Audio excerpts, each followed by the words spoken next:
Aí, estamos gravando também. Bom, paramos então, né, uma guia aqui. Trabalhávamos então sobre o sistema nervoso central, tá? Eu acho que a última coisa que nós falávamos era sobre a medula espinhal. Então, só retomar a partir dela, só para a gente, né, retomar alguns conceitos dela, então. A medula espinhal, ela vai ser um prolongamento do próprio sistema nervoso central, né? Ela vai se estender desde a passagem do bulbo a nível do forame magno na base do crânio. Então, ela começa no forame magno, da base do crânio, e vai se estender por dentro do canal medular das vértebras, até mais ou menos a vértebra L2, tá? Que é o final do cone medular. Depois de L2, nós temos somente prolongamentos axonais, prolongamentos que vão formar ainda nervos, certo? E esses prolongamentos, eles vão chegar, então, por dentro de um saco dural até a vértebra S2, mais ou menos, ok? E depois, então, somente nós temos os nervos espinhais que vão se prolongar dessa região.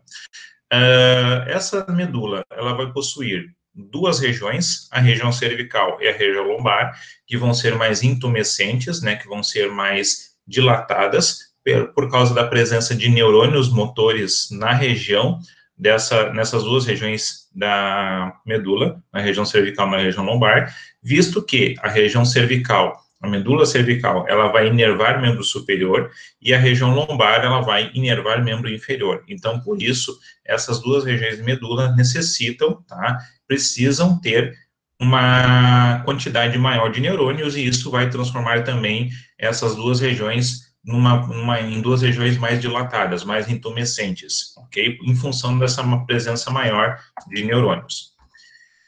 Essa aqui é só uma imagem para a gente relembrar, né, do nosso neurônio. Esse aqui é o neurônio clássico, nós temos mais dois subtipos de neurônios, né, mas esse aqui é o nosso neurônio clássico. Ele tem, então, um corpo celular, vai ter os seus dendritos e vai ter o seu axônio. Quando nós falamos, e nós vamos falar agora na sequência, de sistema nervoso periférico, o sistema nervoso periférico vai ser formado por nervos propriamente ditos. Do que nós vamos formar esses nervos? Nós vamos formar esses nervos de axônios, ou nós vamos formar esses nervos de dendritos, tá? Ou ainda, nós podemos ter, passando dentro do mesmo nervo, o axônio ou também o dendrito. Por que isso é importante? Porque nós precisamos ter a noção, tá? Porque que a informação no neurônio, ela sempre vai se propagar dos dendritos para o corpo e do corpo pelo axônio, ok? Porque isso é o sentido de propagação da informação, né, do estímulo elétrico da bomba de sódio e potássio nesses neurônios. E isso é imutável, não muda o sentido. Eu não tenho informações que venham do axônio em direção ao corpo do neurônio. Esse sentido não existe. Então, por isso que nós vamos entender o seguinte: se eu tenho informações sensitivas, tá? Essas informações sensitivas, elas vão estar entrando pelos dendritos do neurônio. E esse neurônio vai pegar, então, vai propagar essa informação sensitiva pelo seu axônio até a região final. Provavelmente vai ser uma área cerebral destinada a interpretar essa informação sensitiva, tá? Mais especificamente, então, nosso córtex sensitivo primário, que vai ser qual giro?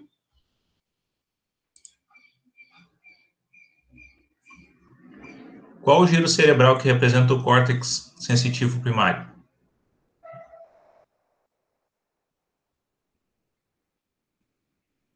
Pré-central ou pós-central?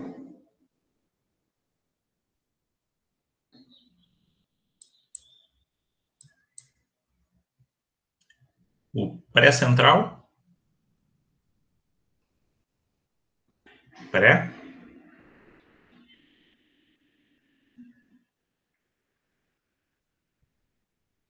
Pós? A Alessandra tá bem, né, Alessandra? Tá apostando assim, ó, 50 no pré e 50 no pós.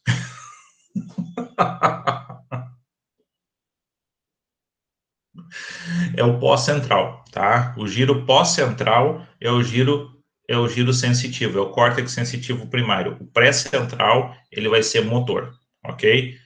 Cuidem isso.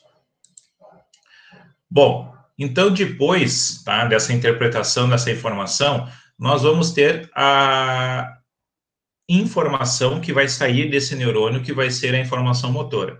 E quando a gente pensa em informação motora, nós temos qualquer tipo de informação, tá? Que seja dada frente a uma resposta, como resposta a uma informação sensitiva, toda essa informação, ela é uma informação motora. E ela também vai partir do corpo do neurônio e vai por axônios, ok? Então, por isso que nós vamos ter, formando os nervos periféricos, dendritos e axônios. Os dendritos vão estar trazendo as informações sensitivas para o corpo do neurônio, e os axônios vão estar levando as informações motoras depois para o resto dos órgãos efetores, tá?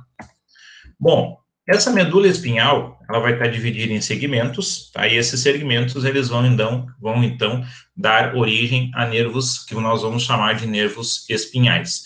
Nós vamos ter, na região cervical, a presença de 8 pares de nervos cervicais, na região torácica, 12 pares de nervos torácicos, na região lombar, 5 pares de nervos lombares, na região sacral, 5 pares de nervos sacrais, e na região coxídea, só um nervo coxídeo. Por isso, ao todo, tá, vai ser falado em 31 pares, mas, na verdade, são 30 pares mais um nervo coxídeo, ok? Cuidado com isso também. Isso é uma confusão que é bem comum a gente encontrar. Abaixo do nível de L2, nós vamos encontrar somente as meninges, tá? As meninges, então, elas vão se prolongar, o saco dural vai se prolongar até a vértebra S2, tá? Guardem isso. E as raízes nervosas dos últimos nervos espinhais, formando o cone medular, ou o que está abaixo, que é a cauda equina. Então, ou seja, até L2 eu tenho medula, de L2 para baixo eu só tenho prolongamentos espinhais, somente nervos, que vão ser a cauda equina, tá?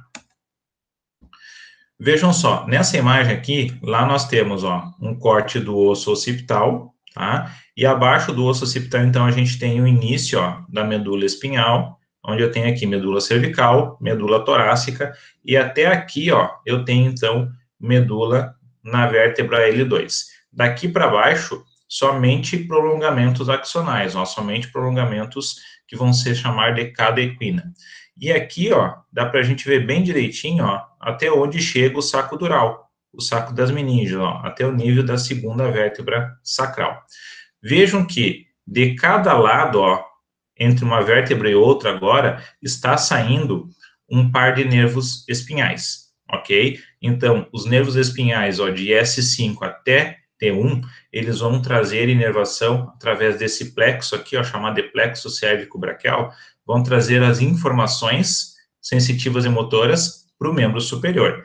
E aqui embaixo, ó, a nível de lombar e sacral, vão ser os responsáveis por trazer e por captar as informações também de membro inferior. Tanto é que nós temos bem aqui embaixo, ó, um grande nervo, o maior nervo que nós vamos ter, que vai ser o nervo ciático, saindo, então, da região lombosacra, tá? O nervo ciático, ele vai receber contribuições de L2, L3, L4, L5, S1, S2 e S3, tá? Ele é um nervo bastante grande, bastante vasto, e vai receber também a contribuição de vários segmentos da medula.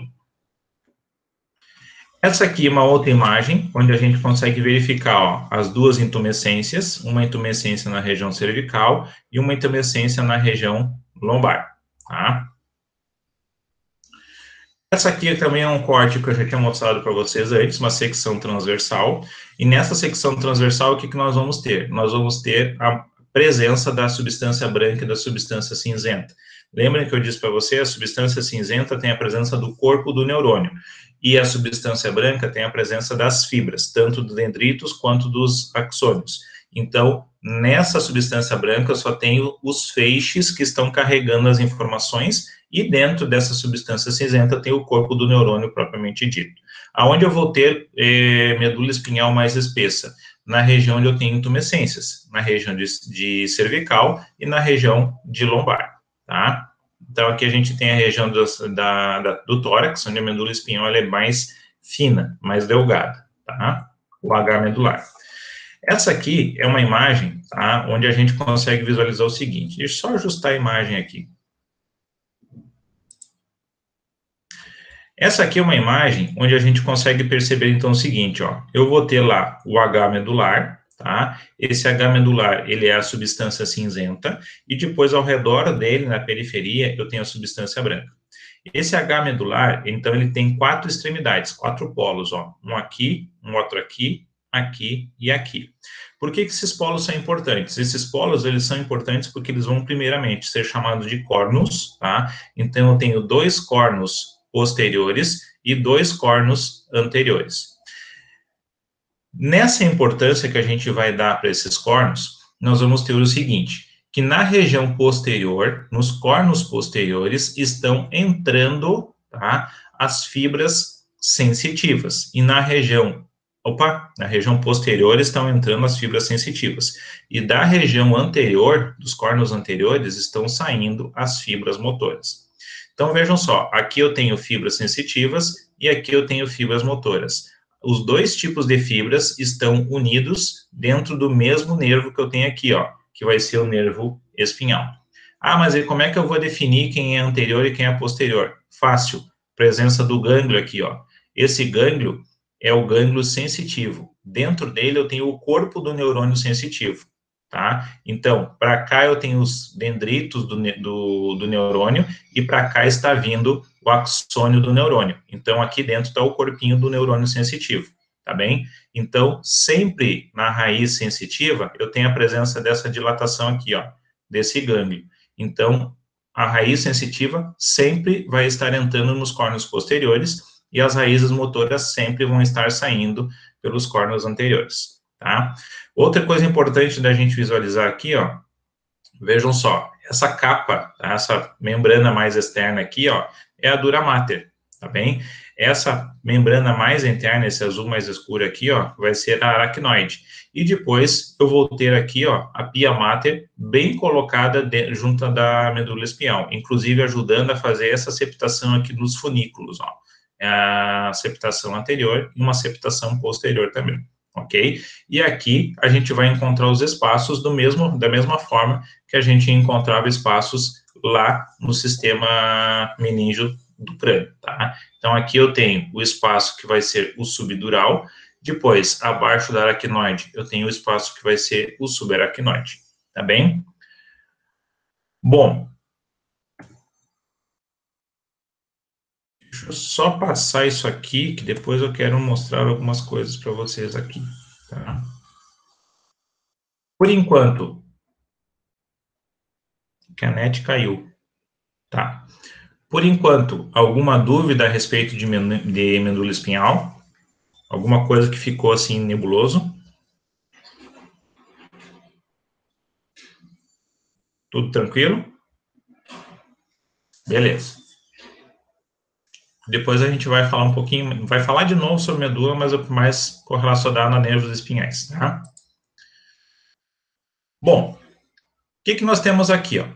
Agora nós temos um organograma, tá? Um esqueminha, mostrando, então, a divisão desse sistema nervoso periférico. Como eu disse para vocês, o sistema nervoso periférico é aquele que é responsável por trazer informações do meio externo, e quando a gente fala meio externo, é tudo que está externo à medula espinhal e externo ao encéfalo, tá? Então, pensem assim, ó, o sistema nervoso central está protegido dentro do crânio e da coluna vertebral. E tudo que está para fora precisa, então, trazer essas informações, captar informações e trazer para dentro do sistema nervoso central. E depois, tudo que for planejado, tudo que for interpretado, todas as ordens que vão ser levadas para os órgãos efetores, vão ser tiradas de dentro do sistema nervoso central a partir desses nervos, ok? Desse sistema nervoso periférico. Bom, primeira coisa, o órgão que está captando, tá, uma informação, ele é chamado de órgão receptor, tá bem? O que nós temos de órgãos receptores? Por exemplo, a pele é um órgão receptor, tá? Músculos são órgãos receptores também. Nós temos mucosas, nós temos vários tecidos do corpo que são chamados de órgãos receptores, que estão recebendo as informações, tá? Nossos ouvidos são órgãos receptores, os nossos olhos são órgãos receptores, nossa língua é um órgão receptor também, nosso nariz também é um órgão receptor. Então, esses órgãos, eles estão recebendo as informações e vão transmitir essas informações para dentro do sistema nervoso periférico. Perdão, através do sistema nervoso periférico para dentro do sistema nervoso central. Agora, o que o sistema nervoso central faz? Ele pega essa informação, interpreta e vai dar uma ordem. Tá? Essa ordem, então, vai ser levada também pelo sistema nervoso periférico até o órgão que vai executar essa ordem. Esse órgão é chamado de órgão efetor. Tá? Então, são todos aqueles órgãos que vão efetuar as ordens que o sistema nervoso central tomou perante as sensações que nós recebemos, tá bem? Esse sistema nervoso periférico, então, ele vai ser dividido, primeiramente, em nervos e depois em gânglios e terminações nervosas, tá? Os gânglios são aqueles pequenas dilatações que nós vimos ali nas raízes sensitivas, e as terminações nervosas são as terminações responsáveis por captar as informações sensitivas. Agora, os nervos propriamente ditos, eles vão ser de dois tipos. Eles podem ser cranianos ou eles podem ser espinhais. Os nervos cranianos, eles vão receber esse nome porque eles estão se originando, eles estão nascendo do encéfalo, tá? E os nervos espinhais, eles estão nascendo da medula espinhal. Os nervos cranianos, eles podem ser de três tipos, tá? Na verdade, são somente dois tipos. Esses viscerais aqui, depois a gente vai tratar sobre eles, e eles estão integrados dentro dos nervos cranianos propriamente ditos. Vejam só, nós temos nervos que são somente sensitivos, nervos cranianos que são somente motores, e essa questão aqui, ó, de ser nervos viscerais, significa que nós temos nervos mistos, que eles têm tanto a fibra motora quanto a fibra sensitiva dentro deles, tá? Então, podemos classificar assim, ó. Nervos cranianos podem ser sensitivos, motores e mistos, tá? Que carregam tanto a fibra sensitiva quanto a fibra motora, ok? Os nervos espinhais, que estão nascendo da medula espinhal, se vocês quiserem tomar nota aí, podem até escrever assim, ó, 100% mistos. Por quê? Porque os nervos espinhais, todos eles, sem exceção, os 31 pares, como eu estava dizendo lá no slide anterior, eles estão carregando tanto a fibra sensitiva dentro deles, quanto a fibra motora dentro deles, ok? Por isso eles são mistos. Agora, aqui no crânio, eu tenho nervos que podem somente carregar informação sensitiva, por isso são sensitivos. Eu tenho nervos que podem carregar somente a informação motora, que vão ser nervos motores. E eu tenho nervos que podem ser mistos, carregando tanto a informação motora quanto a informação sensitiva, ok? Certo até aí? Tranquilo?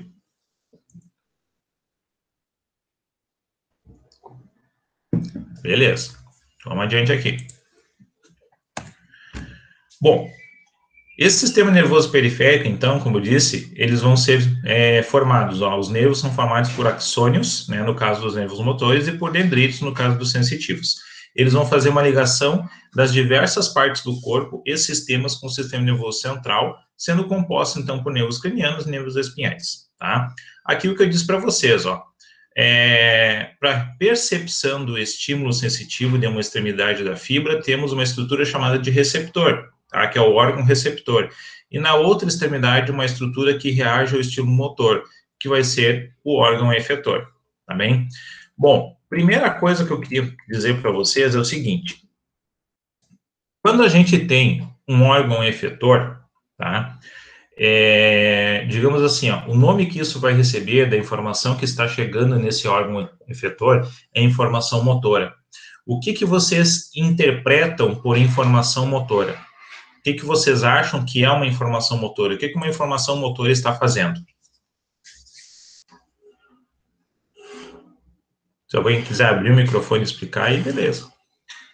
Movimentação? Só movimentação? O que vocês acham?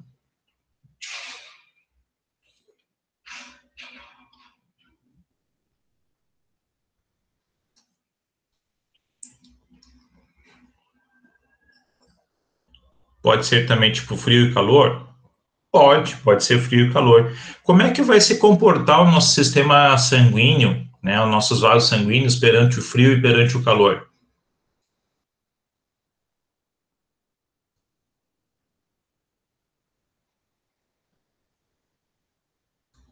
Reação? Sim, reação. Como é que os vasos sanguíneos se comportam no frio e no calor?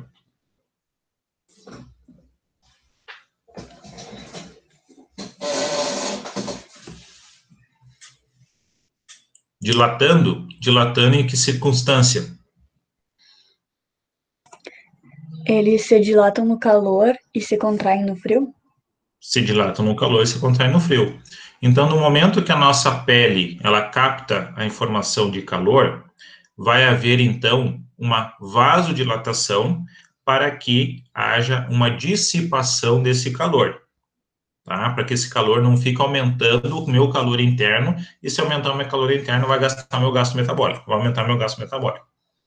No frio, vai ser o contrário. Para que eu não perca calor do meu corpo interno, tá, dos meus sistemas, eu vou fechar, vou fazer uma constrição dos meus vasos periféricos a nível da pele, concentrando o sangue nos vasos mais centrais, para que eu não perca calor para o meio externo, certo? Isso são reações motoras, ok? Quando vocês, por exemplo, sentem um aroma, um cheiro de uma comida que está muito saborosa, que está sendo muito bem preparada, o estômago de vocês já começa a roncar. Mas antes do estômago começar a roncar, a boca ela enche de água, tá? Isso também é uma reação motora frente àquele estímulo sensorial do aroma que vocês sentiram. O estômago ele começa a roncar em preparação para poder conseguir receber o alimento. Isso também é uma reação motora.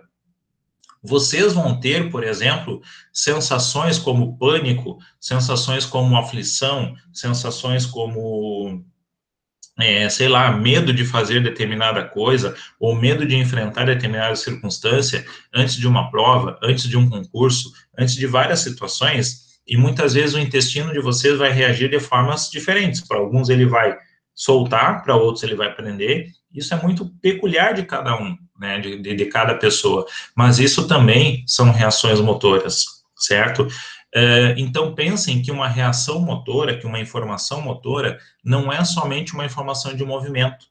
Ela pode ser uma informação glandular, ela pode ser uma informação que vai também refletir em cima do sistema muscular liso, né, em cima do controle da vasculatura, em cima do controle da frequência respiratória, da frequência cardíaca. Então, na realidade, o que nós temos, tá, é que toda informação que vai ser dada a um órgão efetor, ele é uma informação motora, tá bem? Então, se daqui um pouco uma informação, por exemplo, assim, ó, vocês veem determinada situação e essa determinada situação faz o coração de vocês dispararem, tá? Aumentar a frequência cardíaca. Isso é uma reação motora mediada pelo sistema cardíaco, aumentando a frequência cardíaca, por causa de uma informação sensitiva visual que vocês receberam, ok? Uma informação auditiva, isso pode ser transformado também numa frequência cardíaca acelerada. Então, na realidade, tudo que nós vamos, né, reagir, todas as formas de reação que nós vamos ter, são reações motoras, são informações motoras que nós vamos ter, tá bem? Então, assim, ó, tirem da cabeça que uma informação motora, ela precisa necessariamente ser um movimento. Não.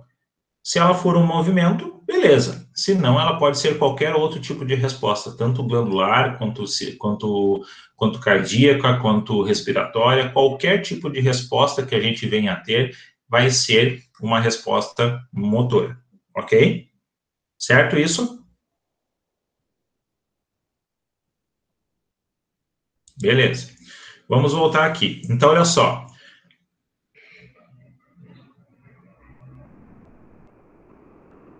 Uma extremidade que reage ao estímulo motor. Pode ser uma fibra muscular, ou uma glândula, ou qualquer outro tipo de órgão, tá? isso é um órgão efetor. Beleza. Essa aqui, ó, é uma imagem que eu achei muito interessante e coloquei aqui. Vejam só, aqui a gente tem o encéfalo, tá? O cérebro, propriamente dito. Lá depois a gente tem o tronco cerebral, depois o bulbo, ok? Vejam esses pequenos nervos que estão saindo aqui em amarelo, ó. São nervos que são nervos cranianos, que estão se originando basicamente do encéfalo, ok? E depois disso, nós temos daqui para baixo, ó, medula espinhal, e a medula espinhal ela está dando, ó, nervos espinhais. Esses aqui são os nervos que estão indo para o membro superior. Vejam que os nervos que estão vindo para o tórax, eles estão vindo em faixa, tá? Conforme as costelas, ok? Essa outra imagem aqui também tá legal por causa disso. Depois, aqui embaixo, ó, medula lombar e região sacrococcígea estão dando também, ó, nervos que estão vindo para um membro inferior, tá? Então, essas duas imagens aqui, elas só estão aqui para nos mostrar justamente isso, tá? Que nós temos vias, e as vias que estão levando ou trazendo informações de dentro do sistema nervoso central são esses nervos periféricos.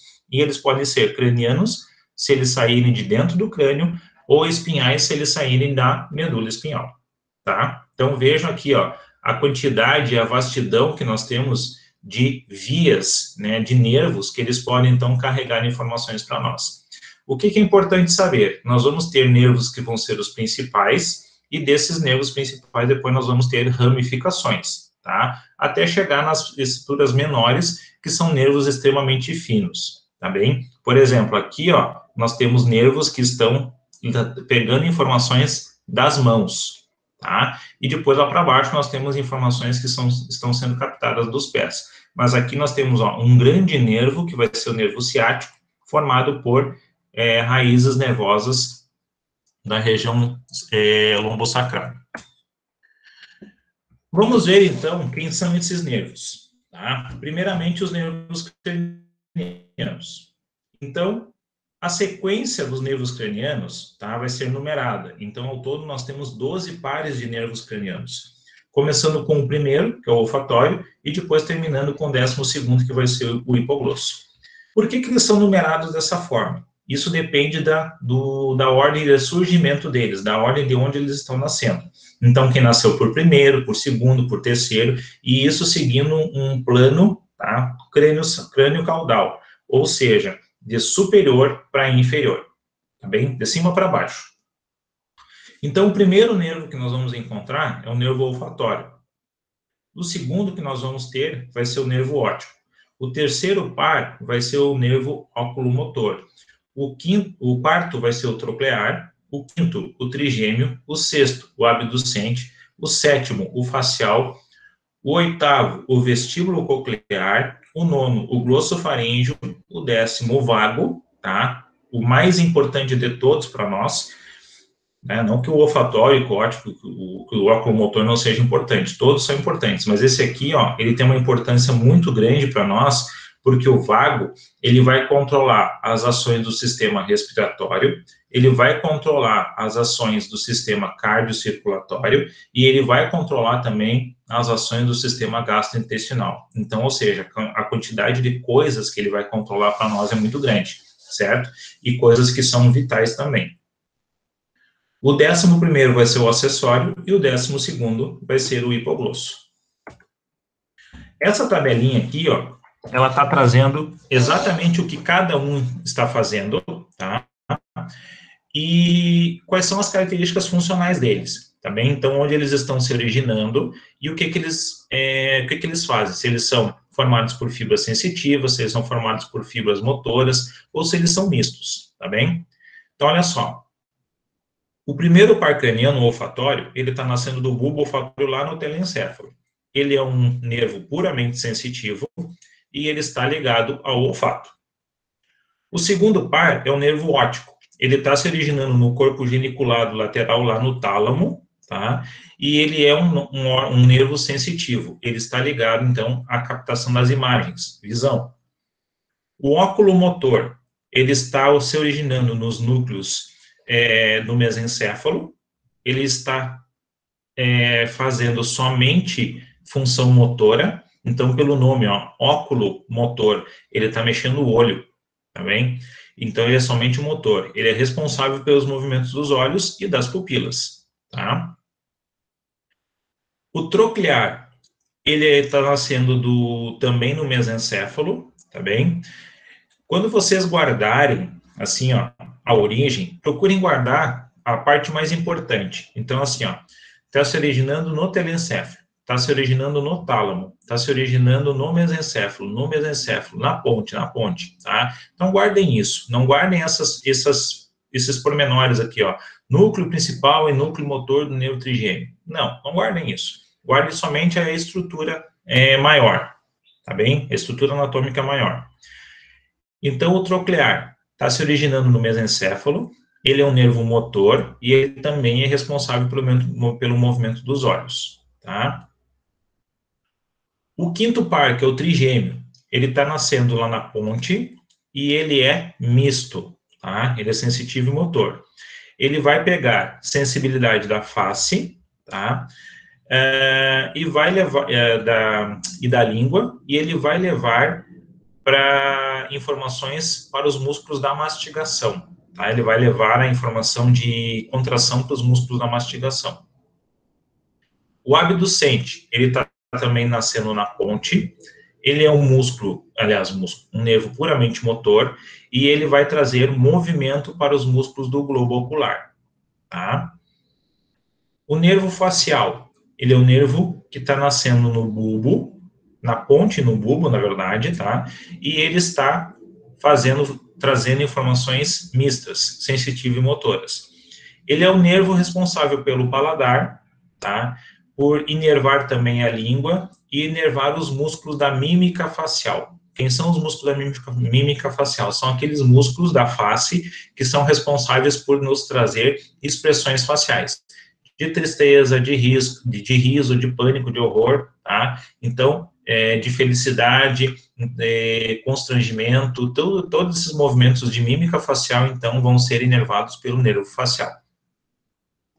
O nervo vestíbulo coclear, tá? Vestíbulo coclear, vestíbulo, órgão de equilíbrio, cóclea, órgão de audição, ele está nascendo na ponte no bulbo, e ele é um órgão puramente sensitivo. Então, ele vai trabalhar, ó, equilíbrio e audição, tá?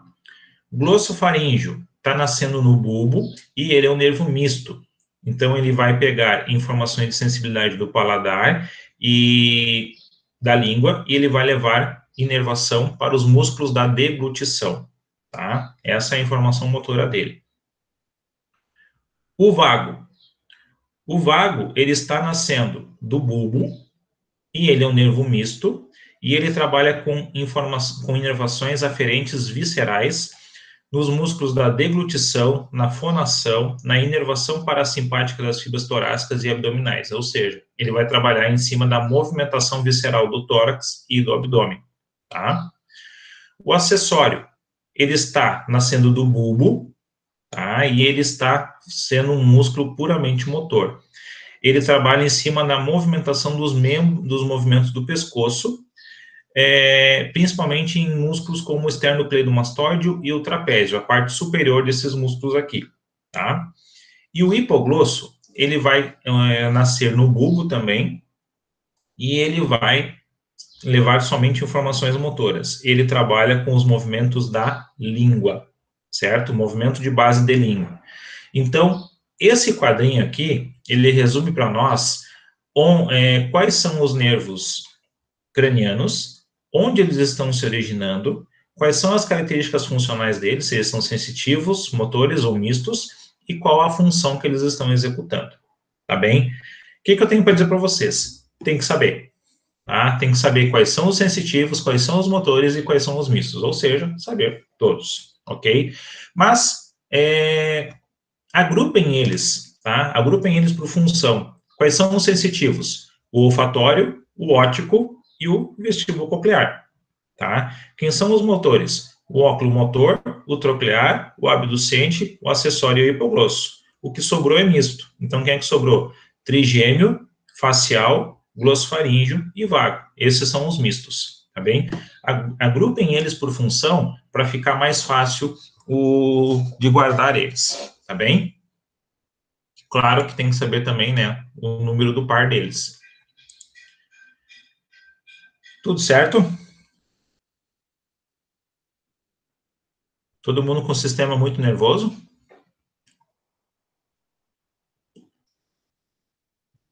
Sim.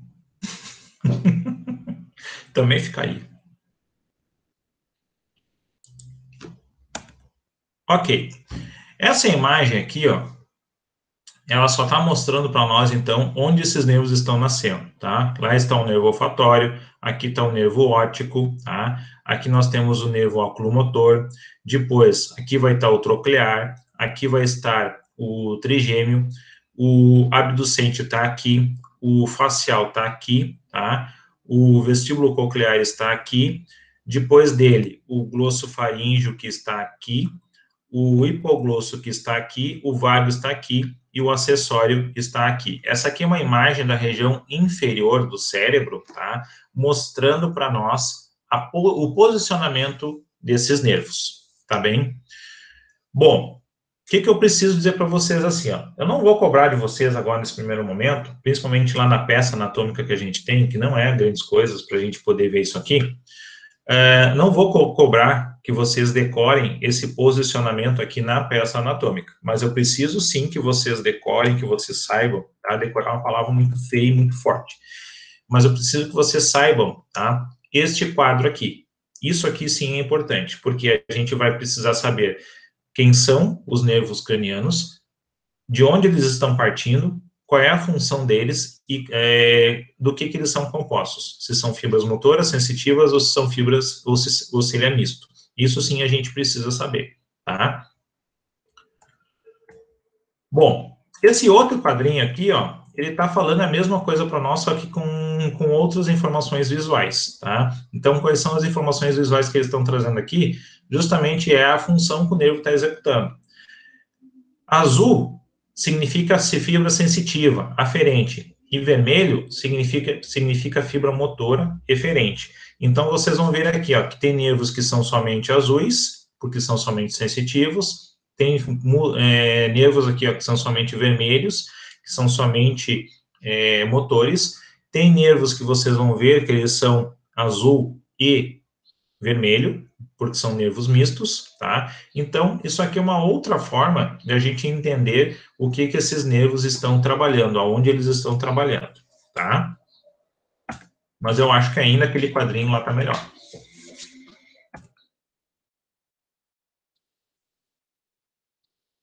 Desespero em dia, ok. Quanto a nervos cranianos, alguma dúvida? Muitas, mas não sei nem expressar quais são.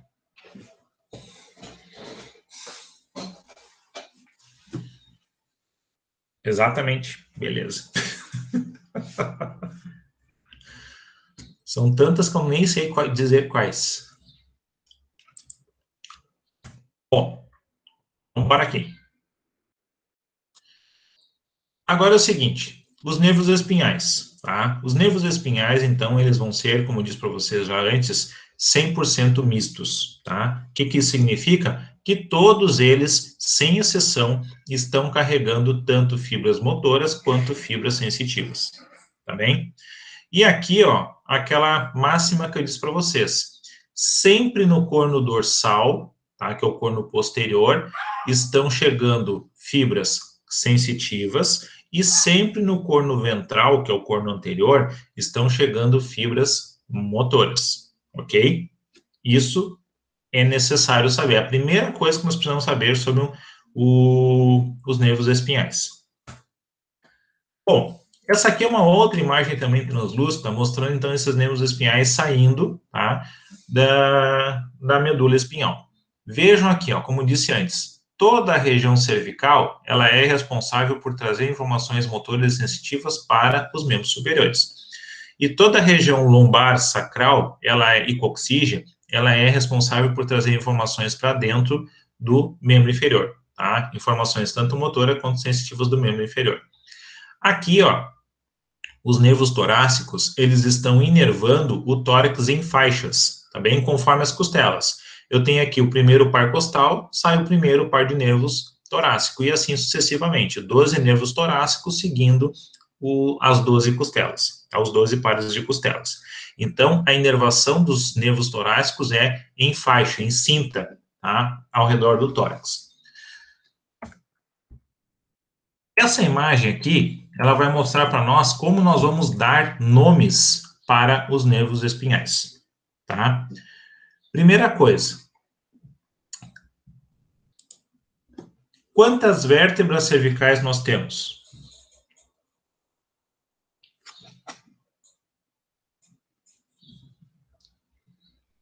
7. Quantas torácicas? 12. Quantas lombares? Quantas sacrais? Opa, 2. Milena. Clicou errado, né, Milena? Ah, beleza. Não, quero acreditar que clicou errado. 5 lombares, 5 sacrais e 3 a 4 coxígeos, tá bem? Então, vejam só, como eu vou dar nome para os nervos espinhais? Eu vou ter que levar em consideração as vértebras, tá bem? Vejam só, aqui eu tenho o osso occipital, tá? A base do crânio. E logo abaixo dele, eu tenho a primeira vértebra cervical. Então, entre o occipital e a primeira vértebra cervical, está saindo já o primeiro nervo craniano, que vai ser o nervo C1. Tá? Então, eu vou dar nome para os nervos espinhais conforme a posição deles nas regiões medulares, nas regiões das vértebras da coluna. Tá? Então, entre o osso occipital e a primeira vértebra cervical, está saindo o nervo C1. Entre a primeira vértebra cervical e a segunda vértebra cervical, está saindo o nervo C2. Entre a vértebra C2 e a vértebra C3, está saindo o nervo C3, tá? E isso vai sucessivamente, ó. Entre C3 e C4, sai o nervo C4, entre C4 e C5, sai o nervo C5, entre C5 e C6, sai o nervo C6, entre C5 e C7, sai o nervo C7. E aqui está o problema, ó, que normalmente dá nó na cabeça das pessoas. Entre a vértebra C7 e a vértebra T1, está saindo um nervo que ainda está vindo da medula espinhal cervical. Por isso, ele vai ser chamado de C8, tá? E aqui está uma explicação, ó. Oitavo nervo cervical sai abaixo da vértebra C7. Existem 8 nervos cervicais, mas somente 7 vértebras cervicais. Tomem cuidado com isso. Por que eu tenho um nervo C8? Porque lá em cima, ó, a gente começou a contar os nervos entre occipital e vértebra C1. Então, quando chegou aqui embaixo, eu tive que contar um C8, tá bem? Então, embora eu tenha 7 vértebras cervicais, eu tenho 8 pares de nervos espinhais, tá bom? Então, entre a vértebra C7 e a vértebra T1, sai o nervo C8. Isso aqui é um cuidado que tem que ter, tá bom? Depois, segue o baile, ó. Entre a vértebra T1 e a vértebra T2, sai o nervo T1, e assim vai indo, ó. Entre T2 e T3, nervo T2, entre T3 e T4, nervo T3, e assim vai indo, ok? Vamos contando dessa forma, até terminar entre T12 e L1, que sai o nervo T12, e depois de L1 e L2, vai saindo também os nervos lombares. Entre L1 e L2, nervo L1, L2, L3, nervo L2, e assim vai indo. Quando chegar aqui na região coxígea, tá? Nós temos apenas um nervo coxígeo, que vai ser o nervo do cox, tá bem? Esse é o nervo coxígeo. Então, ele não é par, ele é um único, tá bem? Então, por isso que aqui, quando a gente vai trabalhar aqui os nomes dos nervos, nós precisamos levar em consideração o nome das vértebras, tá? E aqui no cox, eu não preciso contar as vértebras coxígeas. Lembram que lá, quando a gente falou do sistema ósseo, eu disse isso para vocês. Eu não preciso contar as vértebras coxígeas, porque eu não tenho mais de um nervo saindo na região coxígea. Eu tenho um somente. Então, eu não preciso contar quem é a primeira, segunda, terceira ou quarta vértebra coxígea. Eu vou tratar somente por cox, porque eu tenho somente um nervo coxígeo. As demais vértebras, eu preciso contar todas elas, porque eu preciso saber onde cada nervo está passando, tá bem? Uma outra coisa interessante dessa imagem aqui, ó, é justamente essa linha preta que está aqui, ó, de um lado e do outro, tá? Essa linha preta, ela está marcando para nós o saco da dura mater, ó, o saco dural. Então, onde que o saco dural está terminando? A nível da segunda vértebra sacral, tá?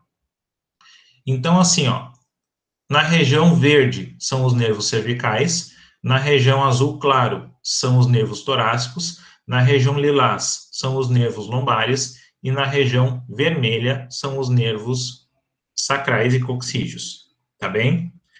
Na região cervical, embora eu tenha 7 vértebras cervicais, estão saindo 8 nervos cervicais.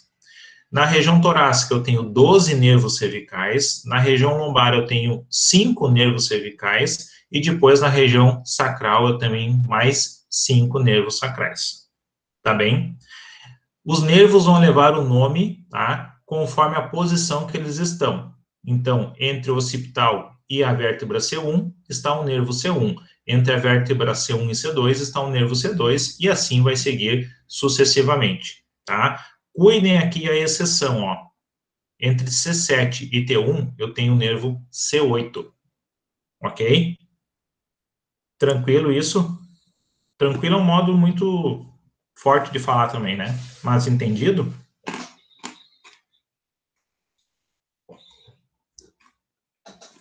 Ok. Vejam só.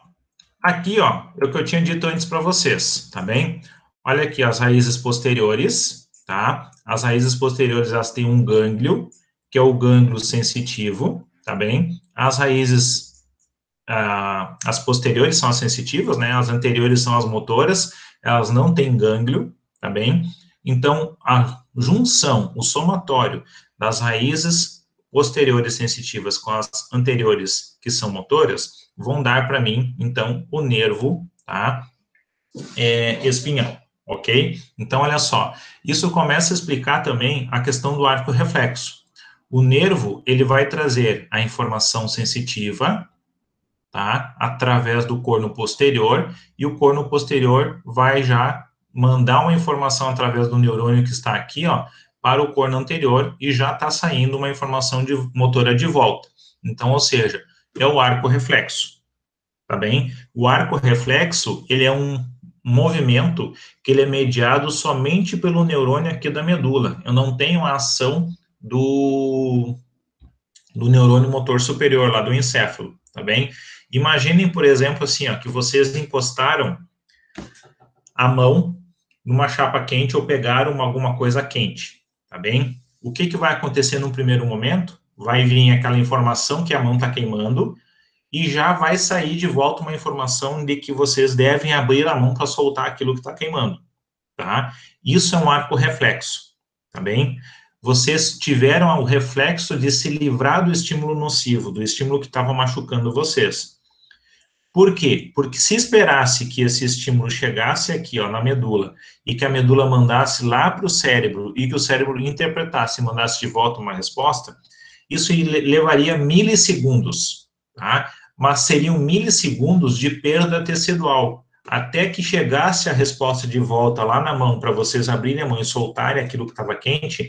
Esses milissegundos provocaram um aumento da lesão e uma queimadura que poderia ser grau 1, agora ela é grau 3, né? E ela tem mais perda tecidual ainda.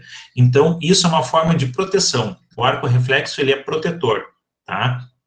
Então, ele vai antecipar para nós a chegada e a saída da informação a nível da coluna da medula vertebral, tá? Então, ou seja, peguei uma coisa quente, tá? E aquela coisa quente está me queimando, e de forma rápida essa informação veio até a medula e já voltou a informação de que eu devia abrir a mão, estender os dedos, tá bem? Aí, o que aconteceu? Enquanto eu estou abrindo os dedos já para soltar aquela coisa quente, esse neurônio aqui, ó, ele está levando lá para o encéfalo também essa informação da queimadura. vai chegar lá no córtex sensitivo, o córtex sensitivo vai interpretar isso e vai mandar essa informação interpretada para o córtex motor, e o córtex motor vai mandar de volta uma informação agora. Mas nesse meio do caminho, eu já abri a mão. O que vai acontecer depois que eu abrir a mão? Aí vai vir a dor, porque a dor é mediada lá pelo córtex, tá? Lá pelas estruturas superiores. Vai vir também todas as ações que eu vou tomar depois de ter queimado minha mão. Eu vou apertar minha mão, eu vou sacudir, eu vou meter ela embaixo da torneira, vou cuspir nela, vou lamber, vou chupar o dedo, fazer o que, sei lá, o que vocês vão fazer. Vão abrir o freezer, meter a mão dentro da geladeira para ver se passa, embaixo da água fria, xingar o pai, a mãe, o badanha, todo mundo, né, o que vocês vão fazer depois, sair gritando, pulando dentro de casa. Tudo isso são informações planejadas. Tudo isso, tá? Todas as ações que vocês fizeram depois que soltaram o objeto quente e que vocês começaram a sentir a dor, tudo que vocês estão fazendo depois, o cérebro de vocês está planejando, tá? Se vocês vão passar a borra do café, se vocês vão fazer xixi na mão, se é uma queimadura de água viva, não sei, tá? Não sei o que vocês vão fazer, mas tudo isso, o cérebro de vocês está tomando a decisão de fazer. Então, isso já são decisões conscientes, tá? O arco reflexo, ele acontece de forma inconsciente. Por quê? Porque não tem ação do cérebro no arco reflexo. E o arco reflexo é uma ação motora muito mais veloz do que a informação motora tomada pelo cérebro, tá bem? Sim, xixi na mão, ninguém nunca fez, né? Ninguém nunca fez, nunca se queimou assim e fez xixi na mão. Com água viva, principalmente. Em vez de passar vinagre, faz xixi. As velhas passam açúcar, né? Outros lambem a mão, pasta de dente, né? Vocês nunca passaram pasta de dente na queimadura também? Aliás, kit queimadura, né? É uma agulha para furar bolha e pasta de dente. Tua mãe passa vinagre. Então. Faz alguma coisa. Xingar, você não xinga também quando se machuca? Puta que pariu, né? Ah, não posso falar nome. Né? Sacode a mão, desgraçada. Né? Passa o dedo no cabelo, pois é. Que nesses dias eu vi um velho se afogando, né? Tava tomando água, se afogou e levantou o braço, assim. Eu digo, baixa o braço, que vai que Deus puxa, né? Ele baixou bem ligeiro o braço. Então, só não xinga os vizinhos, né? Exatamente, é isso aí.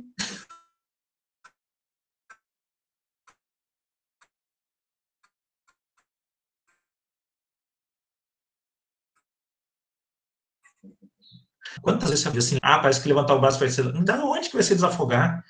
Que vai se desafogar, o cara se morrer tossindo ali, daí se desafoga, senão não tem fundamento nenhum.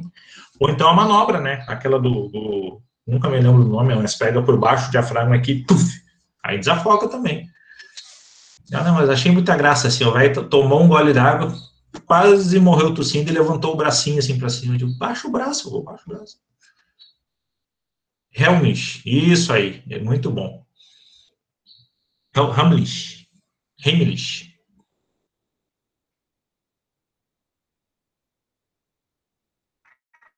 Vou continuar esquecendo esse nome. Levanta os dois braços, Bruno. Mas tu ainda pode, né? Tá numa idade boa. O problema é que depois que passa de 70, aí levantar os dois braços é perigoso, né?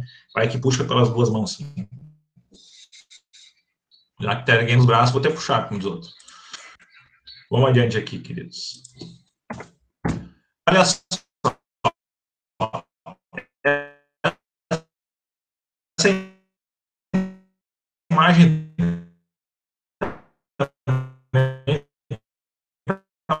mostrando justamente isso para nós. Ele tem os dendritos dele e ele tem o axônio dele, ó, para dentro da medula espinhal, para dentro do corno posterior. Prof, pode repetir, por favor, porque quando tu iniciou tua fala, travou tudo. Travou? Nessa imagem aqui. Sim. Tá.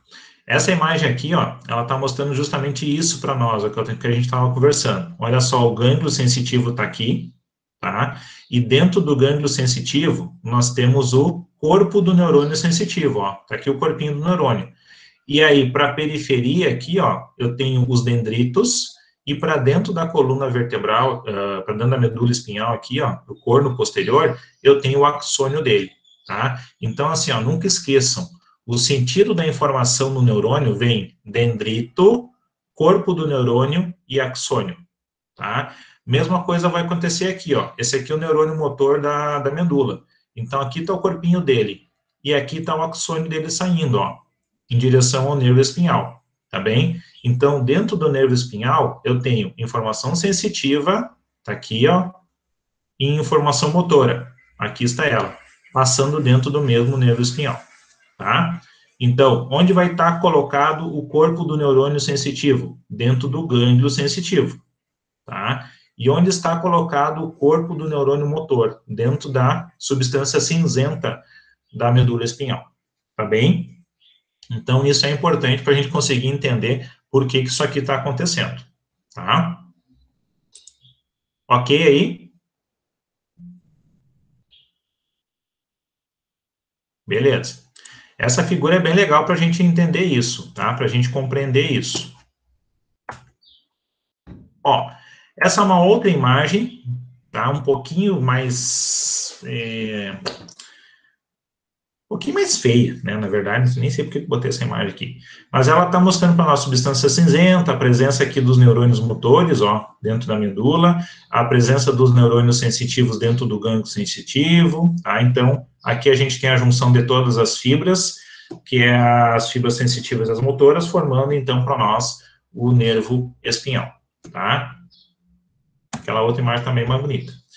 Olha aqui, ó, aqui só mostrando, ó, a informação sensitiva vindo para o corno posterior e a informação motora vindo do corno anterior, tá bem? O que a gente vai encontrar na substância branca? Na substância branca nós vamos encontrar feixes, tá? Feixes de fibras que estão subindo para o cérebro, levando informações para o cérebro, ou feixes de fibras que estão descendo do cérebro, trazendo já as informações do cérebro, tá bem? É isso que nós vamos encontrar dentro da substância branca, feixes sensitivos e feixes motores, que estão levando informação sensitiva, ascendendo, tá, essa informação sensitiva para o cérebro, que são as sensitivas, ou descendendo as informações motoras através também de vias, tá? Por isso que eu sempre disse desde o início para vocês, tomem cuidado com as nomenclaturas, tá?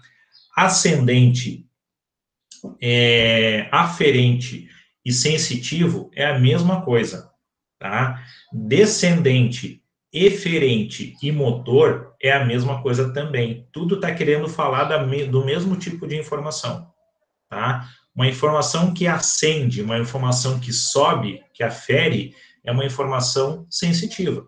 Uma informação que desce, né, que seja descendente, que efere, ela é uma informação motora, tá bem? Então, tomem cuidado com isso. Toda informação que precisa chegar dentro do cérebro, ela é uma informação sensitiva. E toda a informação que está vindo do cérebro é uma informação motora, tá bem? Por isso que essas vias, elas vão receber os nomes de ascendentes ou descendentes, aferentes ou eferentes, né? Ou sensitivas e motoras, mas são tudo sinônimos, ok? Sinônimos entre si.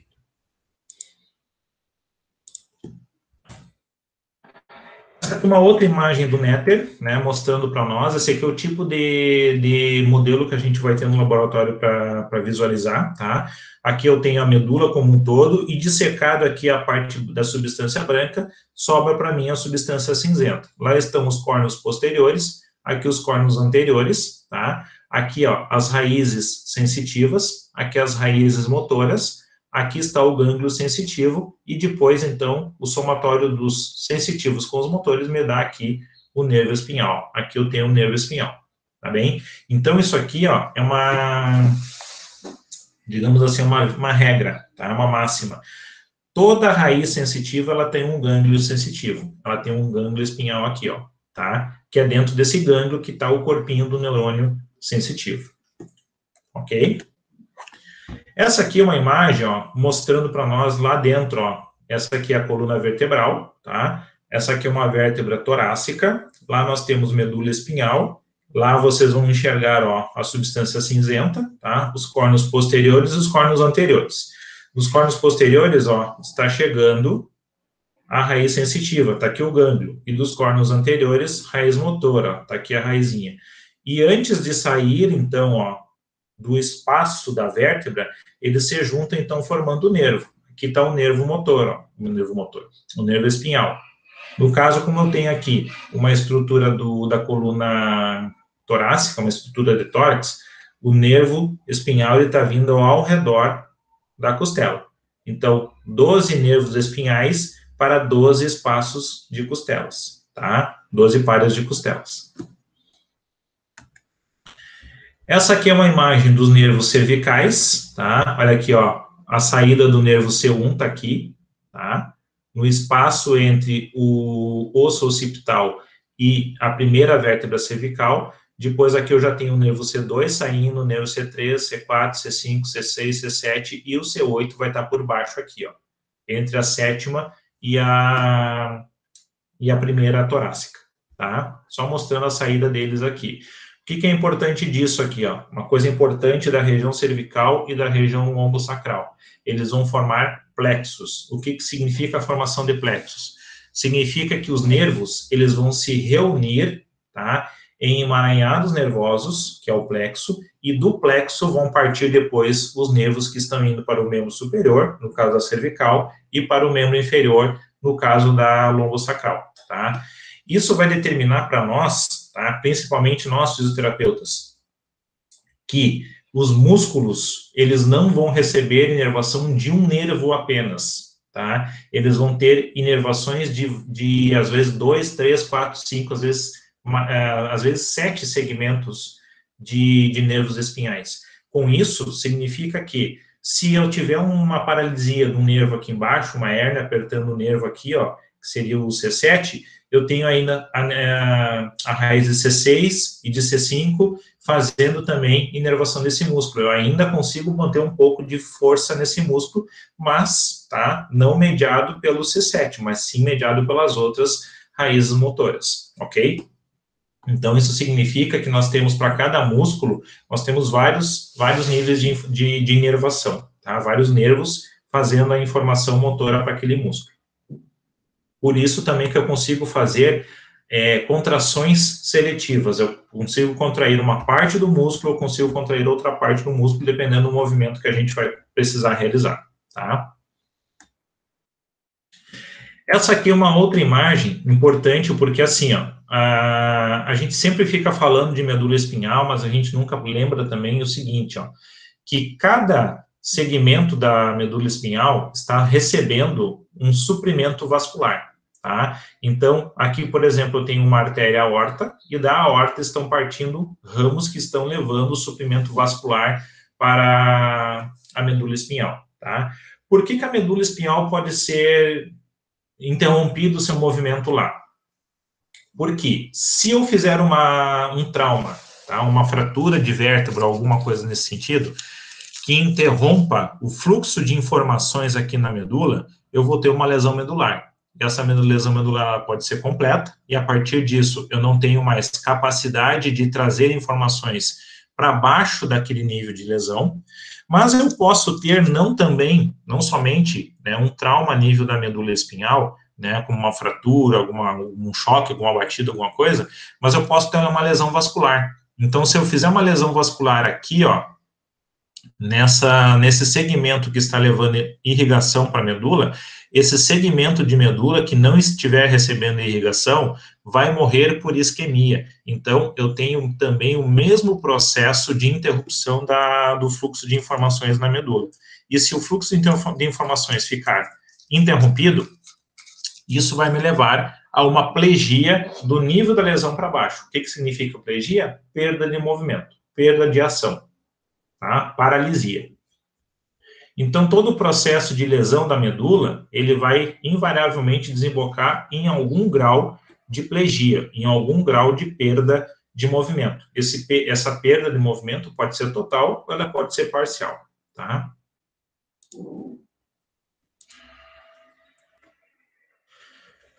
Isso aqui, que nós temos na sequência, é um mapa, tá?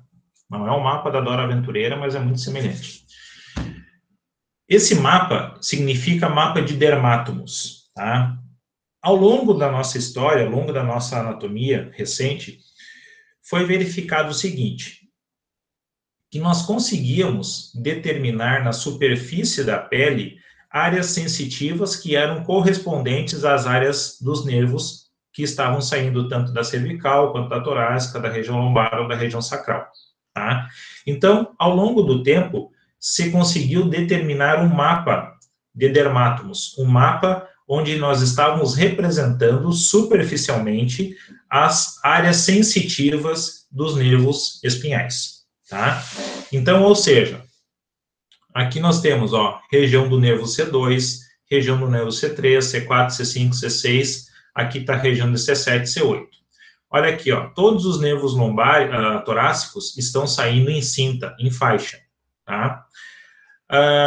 Os nervos lombares, ó, olha as áreas sensitivas dos nervos lombares, estão se dando principalmente na região anterior das pernas, das pernas e das coxas, e os sacrais estão na região posterior do membro inferior, tá? O que é importante aqui dos nervos torácicos, tá bem? Principalmente aqui, ó, região sensitiva de mamilos é a região do nervo T4. Região sensitiva da cicatriz umbilical, do umbigo aqui, ó, é a região de nervo T10, tá? E depois, tá, queridos fisioterapeutas, nós precisaríamos decorar, sim, tá, a inervação de membro superior e de membro inferior, tá? O dermato de membro superior e membro inferior principalmente, tá? Não digo que vai ser agora, mas já se acostumem com a ideia.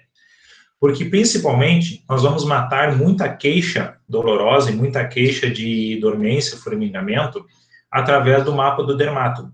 Porque eu consigo, a partir do dermátomo, tá? O cara chega para nós, por exemplo, dizendo assim, ó, eu tenho um formigamento que está na região do polegar somente. Aí nós vamos olhar quem que eu tenho na região do polegar, eu tenho inervação do nervo C6. Então, por exemplo, eu posso ter uma compressão do nervo C6 lá na saída dele, na região cervical, ou eu posso ter uma compressão dele aqui embaixo, mais para baixo, tá? Já no trajeto dele. E aí, eu fico com duas hipóteses para testar. O paciente ele tem uma hérnia de disco pressionando o nervo C6, ou o paciente tem encurtamento muscular aqui, ó, pressionando o trajeto do nervo C6. Aí é o que a gente vai investigar depois. Então, nós vamos começar a bater a queixa do nosso paciente com o mapa dos dermátomos para saber, né, começar a definir por onde que vai ser a nossa investigação, por onde que a gente vai conduzir a nossa avaliação com esse paciente, tá bem? Então, vejo aqui, ó, L2, L3, L4, L5, tá? Depois vai ter S1 aqui pelo lado do pé e lado da perna, subindo com S2, ó, depois S3, S4 e S5, bem no formiguinho lá embaixo, tá bem? O que isso aqui vai determinar para nós? Se eu disser para vocês que o nervo ciático, tá? Ele é composto de fibras de L2, L3, L4, L5, S1, S2 e S3, isso significa que todas essas regiões aqui, ó, elas são inervadas pelo nervo ciático. Então, ou seja, o indivíduo pode ter uma compressão lá a nível de vértebras lombares e isso irradia em direção ao membro inferior. A mesma coisa que compressões a nível de cervical também podem irradiar para membro superior. Então, isso aqui, determinar, saber quem são os dermátomos, principalmente membro superior e membro inferior, para nós fisioterapeutas futuramente é indispensável, tá? Agora em anatomia, eu preciso só que vocês se acostumem com a ideia, que vocês vão ter a presença de um dermátomo, tá? E esse dermátomo é representado na superfície da pele. O que é um dermátomo? Uma área sensitiva. Então, nós temos aqui, ó, áreas sensitivas lombares, áreas sensitivas sacrais, áreas sensitivas a nível de membro superior, crânio e região cervical superior. Ok? Entendido isso? Eu não preciso que vocês decorem isso aqui agora, mas eu preciso só que vocês entendam que existe esse mapeamento da superfície corpórea, tá?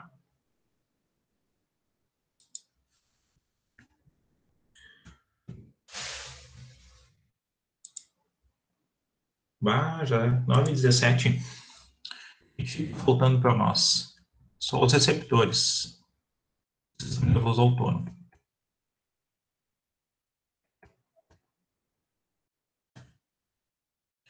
Aqui a apresentação.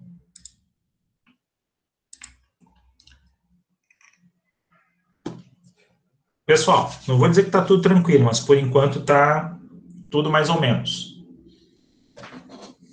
Sim? Não?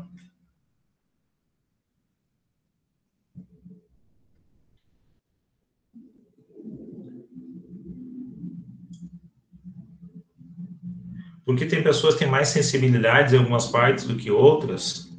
Bom, aí já é mais uma questão sensorial, tá? Por exemplo, assim, ó, regiões que são muito protegidas, elas são regiões muito sensíveis. Por exemplo, planta do pé. Se a gente usa durante muito tempo da nossa vida calçado, tá? O calçado impede que a gente tenha atrito com o solo. Isso vai deixar a planta do pé mais sensível. A mão ela pode ser mais sensível também. E claro que nós temos algumas pessoas assim que têm regiões mais sensíveis, região da barriga, do abdômen, pescoço, a questão da própria questão da região axilar também mais sensível. Então, isso vai explicar um pouco disso para nós, tá? Também tem uma questão muito pessoal, assim, muito não vou nem te dizer questão anatômica, mas é uma questão muito pessoal mesmo, assim, tem pessoas que têm sensibilidades maiores e isso se dá, assim, pela maior quantidade de receptores, pela maior sensibilidade a nível de pele também, peles mais sensíveis, peles menos sensíveis, isso vai dar algumas reações também diferentes para as pessoas.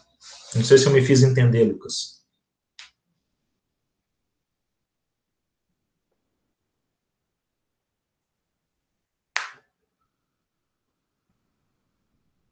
Lucas?